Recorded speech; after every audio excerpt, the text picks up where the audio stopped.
അങ്ങനെ രാവിലെ ഞാൻ നീറ്റ് വന്നപ്പോഴൊരു കാഴ്ചയാണേത്. ഇതിപ്പോൾ ഏട്ടൻ്റെ വീടാണ് കേട്ടോ. സ്കൂൾ തുറന്നപ്പോൾ നമ്മൾ എൻ്റെ വീട്ടിൽ നിന്ന് തിരിച്ചു പോന്നേ. ഏട്ടൻ്റെ വീട് വിളയിൽ പറപ്പൂരാണേ, കൊണ്ടോട്ടി തന്നെയാണ് കേട്ടോ. കുറച്ച് ഒരു 3/4 മണിക്കൂറിൻ്റെ ഓട്ടം മാത്രമേ ഉള്ളൂ എൻ്റെ വീട്ടിൽ നിന്ന് ഏട്ടൻ്റെ വീട്ടിലേക്ക്. കഴിഞ്ഞ വിഷുവിന് വീട്ടിലേക്ക് പോയിട്ട് പിന്നെ നമ്മൾ ഇപ്പോഴാണ് തിരിച്ചു വന്നത്. അങ്ങനെതാ നമ്മൾ രാവിലത്തെ ചായ പരിപാടിക്കൊക്കെ ഒരുങ്ങുകയാണേ. ഇന്ന് ചായക്ക് ഓട്ടടയാണ് കേട്ടോ ഉണ്ടാക്കുന്നത്. നമ്മുടെ നാട്ടിൽ ഇതിന് ഓട്ടട എന്നാണ് കേട്ടോ പറയുക. പച്ചരി അരച്ചിട്ട് അതിലേക്ക് വെളിച്ചെണ്ണയും ചൂടുവെള്ളം ഒഴിച്ച് ഉപ്പ് ഒഴിച്ചിട്ട് ഉണ്ടാക്കുന്ന അപ്പത്തിനാണ് നമ്മുടെ നാട്ടിലേക്ക് ഓട്ടട എന്ന് പറയുക. അപ്പോൾ രാവിലത്തെ ചായ പരിപാടിയാണ്.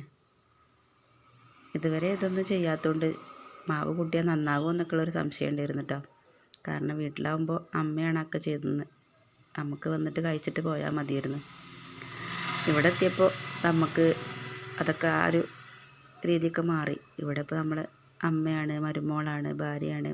അപ്പോൾ നമ്മളെ ചുമതലകളും കുറച്ച് കൂടുതലല്ലേ. അങ്ങനെ ഓട്ടട ഉണ്ടാക്കാൻ നോക്കുമ്പോൾ തീപ്പെട്ടി കാണാനില്ല കേട്ടോ, ഓലക്കൊടി കത്തിക്കാനായിട്ട്. ഞാൻ പിന്നെ പോയിട്ട് വേഗം സ്റ്റൗ കൊണ്ട് കത്തിച്ചു, തീ എടുത്തിട്ട് വന്നു.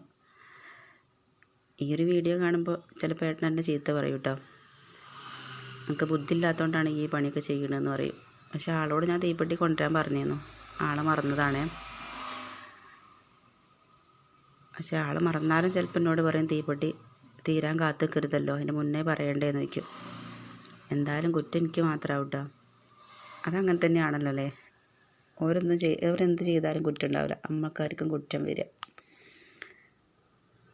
അങ്ങനെതാ ഓട്ടേൻ്റെ ചട്ടിയൊക്കെ കഴുകിയെടുക്കുകയാണ് കേട്ടോ. അടുപ്പിലുണ്ടാക്കുമ്പോൾ ഒരു സുഖമാണ് കേട്ടോ. സുഖം എന്ന് വെച്ചാൽ അടുപ്പിലുണ്ടാക്കിയ ഒരു ടേസ്റ്റുള്ള പോലെ തോന്നും. സ്റ്റൗവിൽ വെച്ചിട്ടുണ്ടാക്കിയാൽ വലിയൊരു സുഖം തോന്നാറില്ല. അതുകൊണ്ടാണ് കേട്ടോ ഞാനിങ്ങനെ അടുപ്പിൽ തന്നെ ഉണ്ടാക്കുന്നത്. പിന്നെ വിറകുണ്ട് അത്യാവശ്യത്തിന്. എൻ്റെ വീട് അത്യാവശ്യം മലയിലായതുകൊണ്ട് അച്ഛനും അമ്മയും അവിടെ നിന്ന് വിറകൊക്കെ ഉണ്ടാക്കിയിട്ട് കൊണ്ടു തന്നിരുന്നു കേട്ടോ. അപ്പം അങ്ങനെ നമ്മൾ അടുപ്പ് കത്തിച്ചു ഓട്ടട ഉണ്ടാക്കിയെടുക്കുകയാണേ. ഏട്ടനിന്ന് പണിയുള്ള ദിവസമാണേ. ഇന്ന് നേരത്തെ പോകണമെന്ന് പറഞ്ഞതാണേ. നേരത്തെ പോകണമെന്ന് എന്ന് പറഞ്ഞു അന്നൊക്കെ ആൾ നേരം വൈകിട്ടാണ് പോവുക. അപ്പോൾ ഏട്ടനുള്ള കട്ടൻ ചായ വേണ്ടത്. നല്ല തിളച്ച വെള്ളം ഏട്ടന് ഭയങ്കര ഇഷ്ടമാണ്. ഈ കട്ടൻ ചായ വേഗം കുടിച്ച് തീർക്കും ആൾ.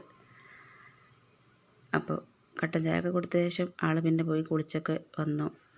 പിന്നെ ഞാൻ വേഗം അപ്പങ്ങൾ ചുട്ടെടുക്കുകയാണ് കേട്ടോ. അമ്മൂസുട്ടി ഉണരുന്നതിന് മുന്നേ ചായക്കടിയൊക്കെ ആയി കിട്ടണം, അല്ലേ വെച്ചാൽ പിന്നെ ആളിൻ്റെ ഒക്കെ തന്നെയാവും. അപ്പോൾ പിന്നെ ഓളം വെച്ചിട്ടുണ്ടാക്കുമ്പോൾ കുറച്ചൊരു ബുദ്ധിമുട്ടാണ്. അപ്പോൾ ഞാൻ വേഗം ആക്കിയെടുക്കുകയാണേ. അപ്പോഴേക്കിതാ ഏട്ടൻ കുളിയൊക്കെ കഴിഞ്ഞ് വന്നു. പിന്നെ ആൾക്കുള്ള ചായയൊക്കെ കൊടുത്തിട്ടോ. കറി പിന്നെ രാത്രിയത്തെ ചിക്കൻ കറിയാണ്. രാത്രി ചിക്കൻ കറി ഉണ്ടെങ്കിൽ പിന്നെ രാവിലെ അങ്ങനെ കറി ഉണ്ടാക്കലില്ല, അതന്നെ കൂട്ടും. അതിൻ്റെ ഇടയിൽ ഞാൻ അമ്മൂസിനുള്ള ചായ കൊടുക്കുകയാണ് കേട്ടോ. അമ്മൂസിന് ഭക്ഷണം കഴിക്കാൻ ഭയങ്കര മടിയാണ്. ഇതിപ്പോൾ ഈ വീഡിയോ ഓണാക്കി വെച്ചതുകൊണ്ടാണ് ആൾ കഴിക്കുന്നത് കേട്ടോ.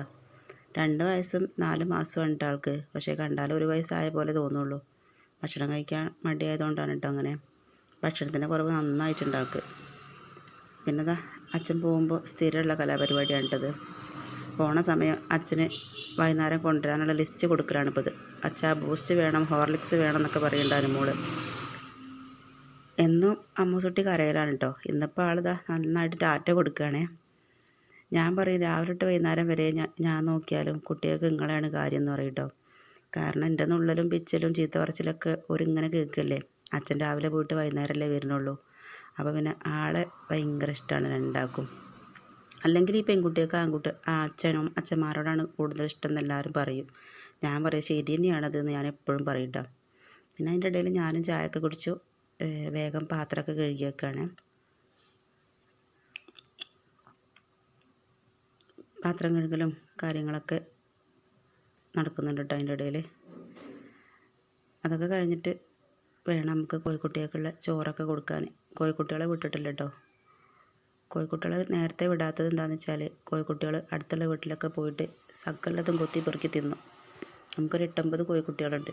അപ്പോൾ ഓരോ 9 ആളും കൂടി ചേർന്നാൽ എല്ലാവരുടെ ചുറ്റുഭാഗവും ഒരു നാശാക്കി കൊടുക്കും. അപ്പോൾ പിന്നെ ചുറ്റിലുള്ളവരും പണിക്കൊക്കെ പോയിട്ടാണ് കേട്ടോ നമ്മൾ കോഴിക്കുട്ടികളെ വിടുക.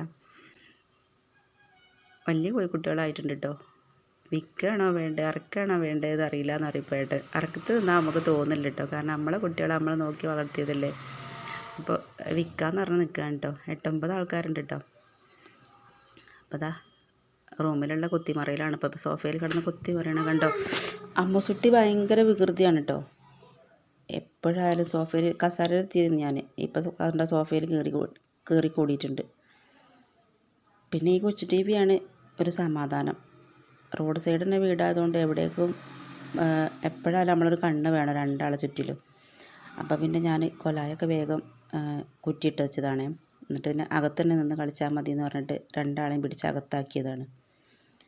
അപ്പോൾ എന്നോട് പറയുന്നുണ്ട് അമ്മ ടീച്ചറും പറഞ്ഞിട്ടുണ്ട്, അനുമോള് പറയുകയാണ് ടീച്ചർ പറഞ്ഞിട്ടുണ്ട് അമ്മ പുറത്തൊന്നും പോയി കളിക്കരുത്, വീട്ടിൽ തന്നെ നിന്ന് കളിക്കണം, അല്ലെങ്കിൽ വീട്ടിലിരുന്ന് പഠിക്കുകയോ ചിത്രം വരയ്ക്കുകയോ കളിക്കുകയോ എന്തെങ്കിലുമൊക്കെ വീട്ടിൽ നിന്ന് തന്നെ ചെയ്താൽ മതി, പുറത്തൊന്നും പോകരുത് കേട്ടോ എന്ന് ടീച്ചറും പറഞ്ഞിട്ടുണ്ട് എന്നൊക്കെ പറയുകയാണേ. പിന്നെ അതിൻ്റെ ഇടയിൽ ഞാൻ കുട്ടികൾക്കുള്ള എണ്ണ കാച്ചാണ് കേട്ടോ. നമ്മൾ ഇതുവരെ ഉപയോഗിച്ചുകൊണ്ടിരുന്ന എണ്ണ കുപ്പി വീട്ടിൽ വെച്ചിട്ട് മറന്നു പോന്നു. അപ്പോൾ ഇവിടെ തന്നെയുള്ള കറിവേപ്പിൻ്റെയിലും കറ്റാർവാഴ എടുത്തിട്ട് എണ്ണ കാച്ചുകയാണേ. വെള്ളമൊന്നും ഒഴിച്ചിട്ടില്ല കേട്ടോ. കറ്റാർവാഴേൻ്റെ ആ ഒരു വെള്ളം തന്നെ അതിലുണ്ടാവും. പിന്നെ വെളിച്ചെണ്ണ അടുപ്പത്ത് വെച്ചു. പിന്നെ നമ്മൾ അരച്ചെടുത്തിട്ടുള്ള കറ്റാർവാഴയും കറിവേപ്പിൻ്റെയിലും കൂടെ ഇതിലേക്ക് ഒഴിച്ചു കൊടുക്കുകയാണേ.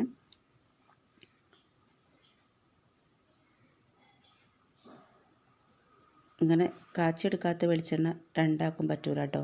കുട്ടികൾക്ക് രണ്ടാക്കും പറ്റൂല, അവർക്ക് വേഗം ജലദോഷം പിടിക്കും. ഇപ്പം ഇങ്ങനെ ശീലമായിട്ടാണ് തോന്നുന്നത് കേട്ടോ. പച്ച വെളിച്ചെണ്ണ തലയിലിട്ടാൽ വേഗം നീരിറങ്ങിയിട്ട് ജലദോഷം പിടിക്കും. അപ്പോൾ പിന്നെ ഞാനിത് വേഗം ഉണ്ടാക്കിയെടുക്കുകയാണേ. ഉച്ചയ്ക്ക് ചോറും കാര്യങ്ങളൊക്കെ കഴിഞ്ഞ ശേഷമാണ് കേട്ടോ ഞാനിത് ഉണ്ടാക്കിയത്. ചോറിന് പിന്നെ സ്പെഷ്യലായിട്ടൊന്നും ഉണ്ടായിരുന്നില്ല. സാധാ ചോറും പിന്നെ മുരിങ്ങൻ്റെ ഇലൻ്റെ കറിയും പയറിൻ്റെ ഉപ്പേരി മാത്രമേ ഉണ്ടായിരുന്നുള്ളൂ കേട്ടോ. ഇപ്പോൾ പിന്നെ മീനൊന്നും അങ്ങനെ വാങ്ങലില്ല. ഇറച്ചി വാങ്ങും, പിന്നെ ചിക്കൻ വാങ്ങിക്കും, അല്ലാണ്ട് മീനൊന്നും അങ്ങനെ വാങ്ങിക്കലില്ല കേട്ടോ. പിന്നെ അങ്ങനെ വേഗം നമ്മളെ എണ്ണയൊക്കെ കാച്ചെടുത്തു. നന്നായിട്ട് പൊട്ടി ഇങ്ങനെ നന്നായിട്ട് തിളയ്ക്കുന്നുണ്ട്.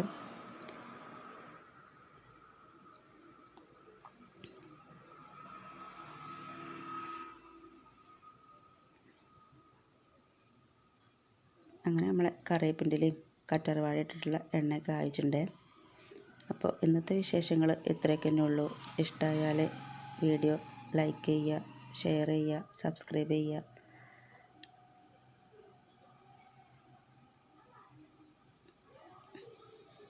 Thank you.